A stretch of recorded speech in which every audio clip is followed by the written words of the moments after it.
Revealed birth secrets. I found my biological dad and almost married my brother. You think you know your life, the people in it, and the paths you're on. Well, at least I thought I did.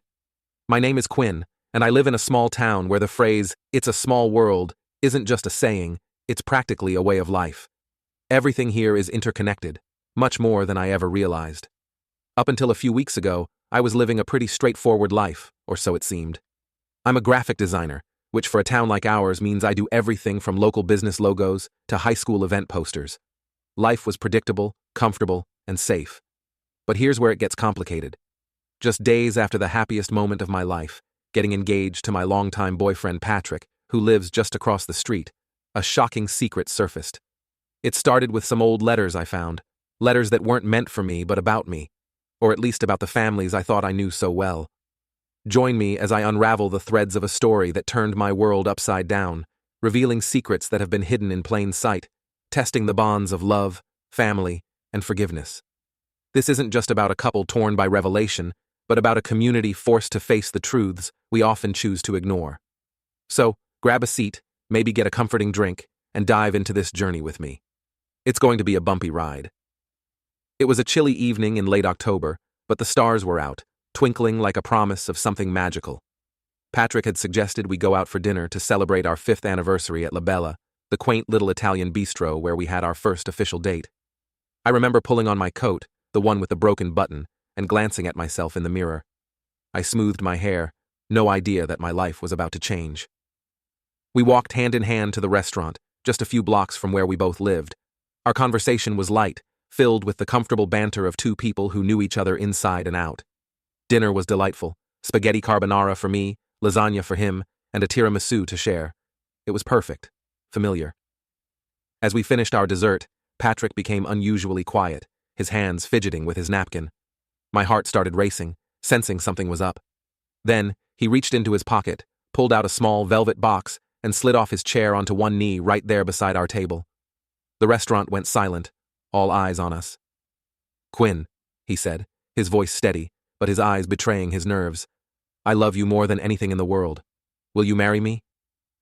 The proposal was a blur of emotions. Joy, surprise, love. I felt it all, and without hesitation I said, "Yes." The whole restaurant erupted in applause, and I was in a daze of happiness as he slipped the ring onto my finger.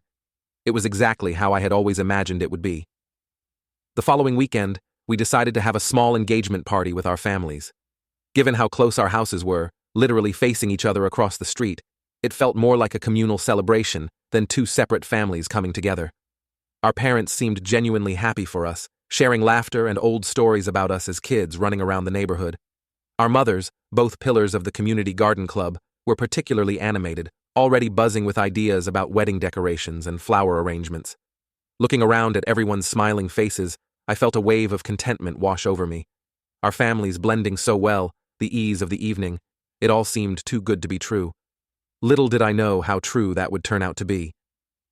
As the night drew to a close, everyone shared hugs and well wishes, retreating to their respective homes with smiles and cheerful goodbyes. The warmth of the night lingered, and as I watched our families disperse, a sense of deep belonging filled me, a feeling that was soon to be tested in ways I could never have expected. In those moments, everything was perfect.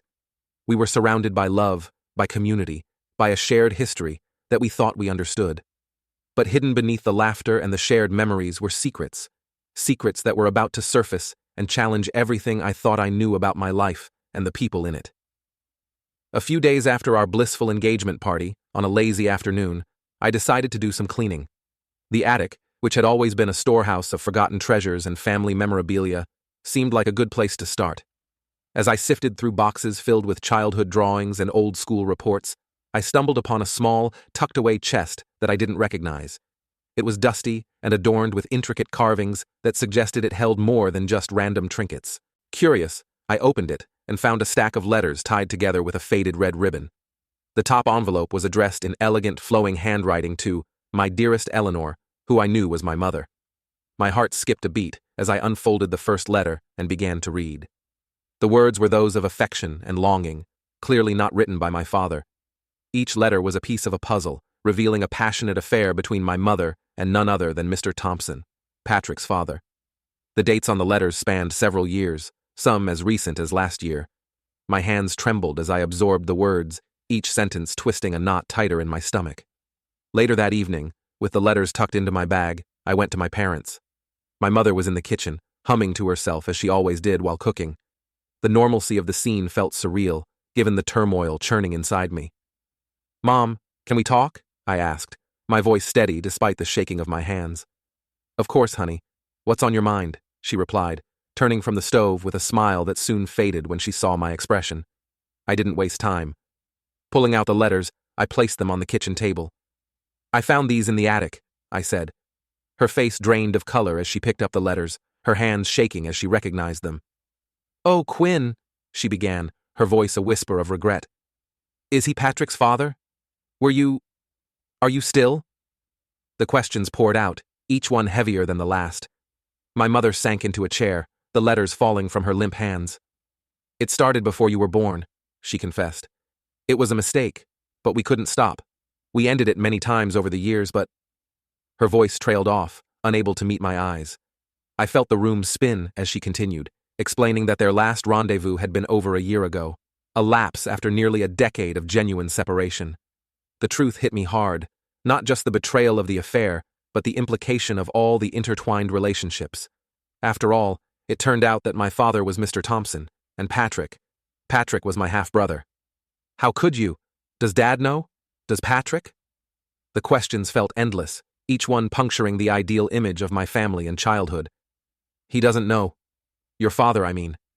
"Patrick neither," she pleaded, her voice breaking. The betrayal was profound, not just between my parents, but now between me and Patrick. The man I was supposed to marry was linked to me in a way neither of us could have imagined. Leaving my mother in tears, I walked out of the house feeling a mix of anger, betrayal, and an overwhelming sadness. The evening air felt colder, each step was heavy with the weight of what I now knew, and with the dread of what I had to do next, confront Patrick and his father. The path ahead was uncertain. The only sure thing was that nothing would ever be the same again. After the shocking discoveries, my mind was a tumult of emotions, each one as piercing and chaotic as the last. I needed answers, not just the whispered secrets of dusty letters, but the raw, unvarnished truth. Resolute, I made my way to Patrick's house, where I knew his father, Mr. Thompson, would be home for the evening. As I approached the door, my resolve hardened with each step. This wasn't just for me, but for Patrick as well. I didn't bother to knock. The door was unlocked, and I let myself in, finding Mr. Thompson in his study, surrounded by books and papers. He looked up, startled by my sudden appearance. "Quinn, what are you—" "I need to know everything," I cut him off, my voice steady despite the storm of feelings inside me. "About you and my mother. About how long this has been going on. Everything." Mr. Thompson sighed heavily, his face aging years in mere moments. "It started long ago, Quinn, before you or Patrick were born. It was a mistake that became more. We tried to end it many times, but it always circled back. Did you know? About me? About Patrick?" The questions tumbled out, each one laced with a mix of desperation and dread. He paused, his eyes averting mine. "I had my suspicions, especially as you got older. You have your mother's eyes, yes, but there was something familiar in a different way." The room felt like it was closing in on me, each word from Mr. Thompson a hammer to the foundation of what I thought my life was. Unbeknownst to us, Patrick had come home early and now stood at the threshold of the study, listening. The color drained from his face as he pieced together the conversation, the implications dawning on him in real time. As Mr. Thompson confessed, the weight of the reality seemed to crush the air out of the room. Patrick stepped into the study, his presence startling both his father and me. "Is it true?" His voice was a hoarse whisper, tinged with betrayal. Are we?" Seeing Patrick so vulnerable broke another piece of my heart, one I didn't know I had left to break. I reached out to him, but he stepped back, his expression torn between anguish and anger. "We need to know for sure.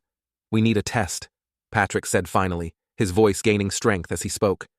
I nodded, the practical step giving us a direction amidst the emotional chaos. Yes, we should. Together, we decided to undergo genetic testing. The decision was practical, a necessary step for both of us to understand the full scope of our intertwined lives. We arranged for the tests the following day, each moment leading up to it stretched taut with tension and silent questions. The wait for the results was agonizing. We avoided each other, not out of dislike, but out of a painful awkwardness, unsure of how to interact under the shadow of our potential biological connection.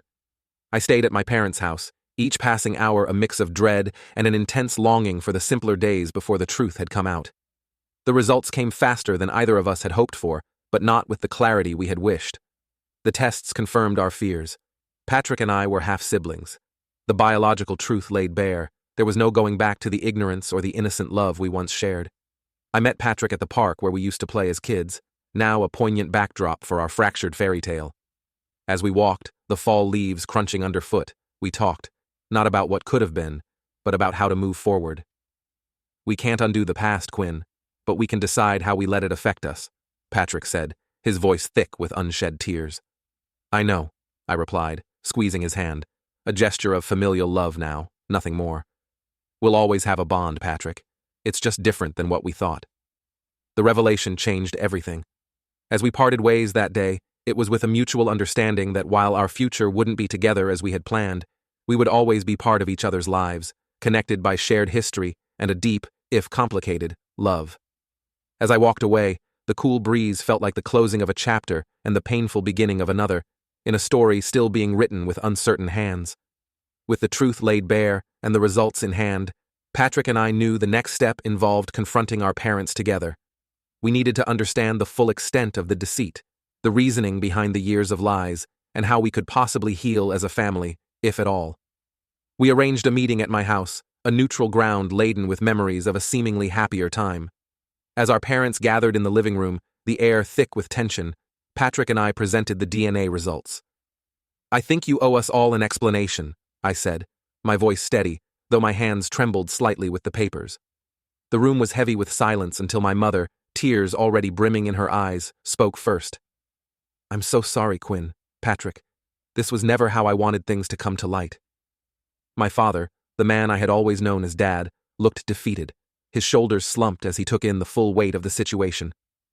I suspected, but I didn't want to believe it, he confessed, his voice a hoarse whisper.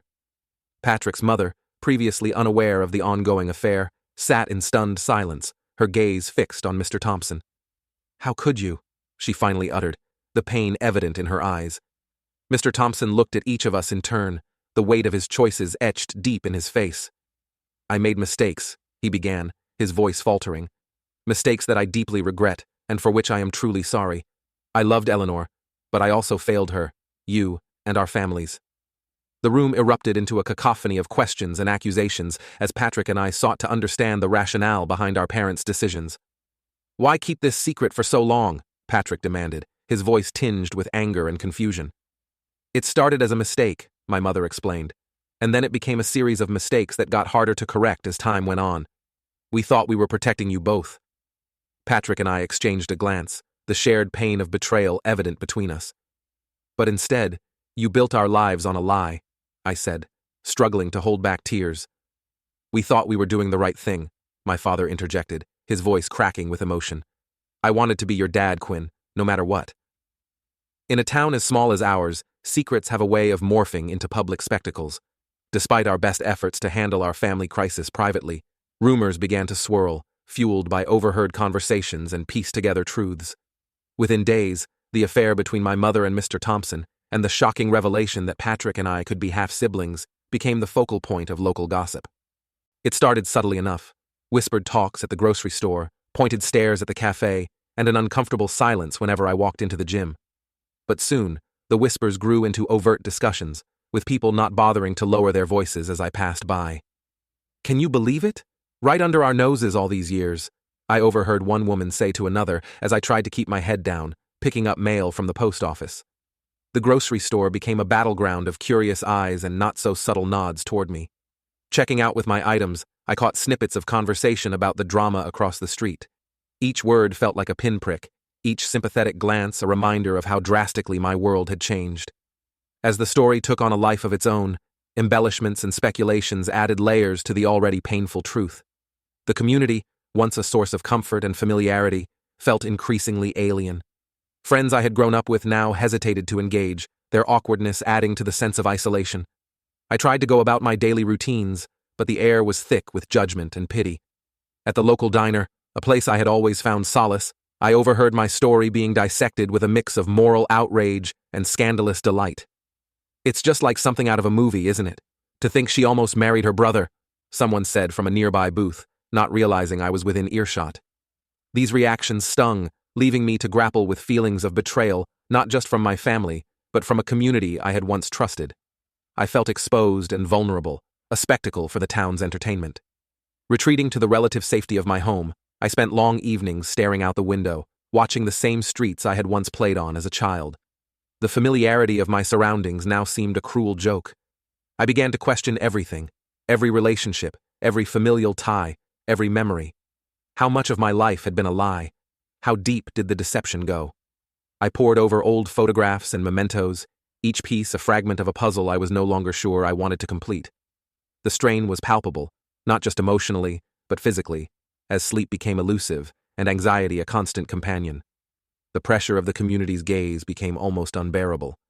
Attending church, something I had done every Sunday, became an ordeal. Whispers filled the pews, and sympathetic looks from older parishioners made me feel like a wounded animal on display. Even family friends who had celebrated my engagement with joy now offered condolences, their words meant to comfort, but only serving to deepen the wound. "We're here for you, no matter what," they'd say, but the subtext was clear. They were here for the scandal, just as much as for me. After the scandal broke and our world turned upside down, Patrick and I agreed it was necessary to take some time apart. The love we felt for each other was real and deep, but now tainted by the revelation of our familial ties and the overwhelming pressure from the community. We both retreated into our own spaces to process our feelings and the bizarre, distressing turn our lives had taken.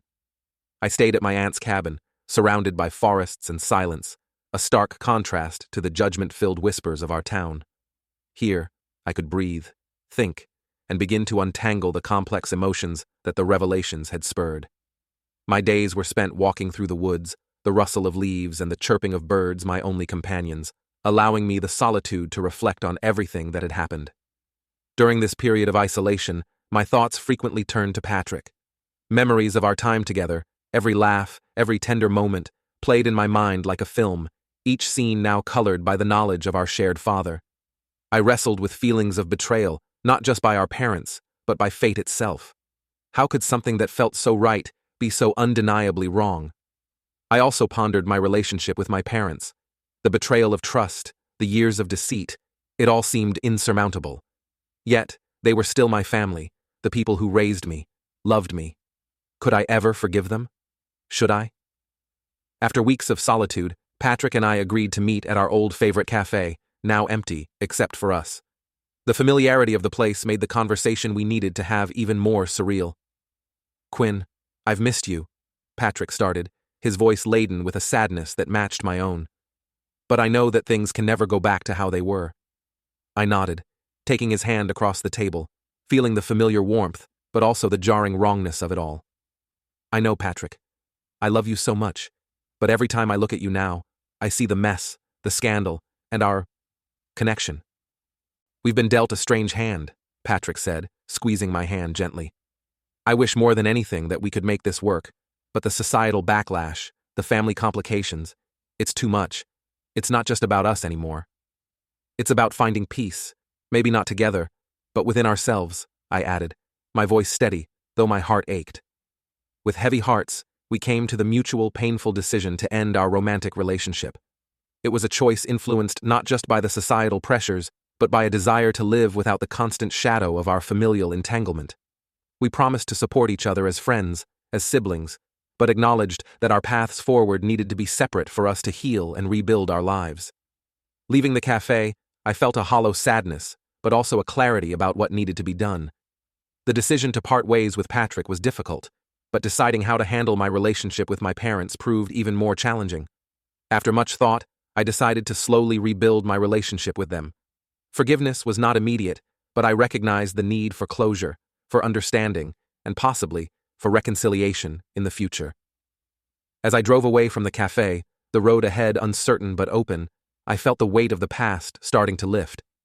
Though the future was unclear, it was mine to shape, with or without the people I had once thought would always be by my side.